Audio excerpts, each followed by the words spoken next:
For this project, we're going to use a foam. This foam is the one that you usually use for your filters. So let's trim the edges to make an oblong shape.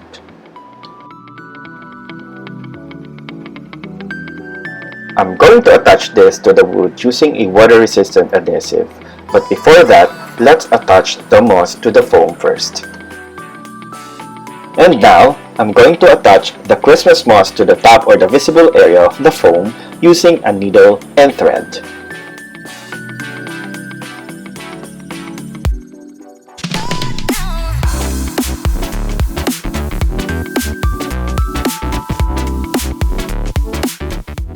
I used this to attach the foam with moss to the tip of the driftwood. It only cost me 10 pesos per tube. It's water resistant and safe for fish and aquatic plants.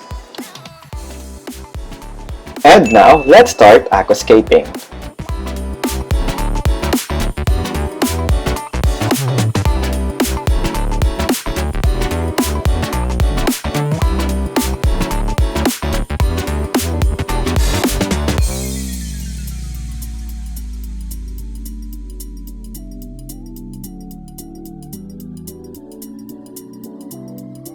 That's it for today's video. If you are new to my channel, please don't forget to subscribe and click on the notification bell icon.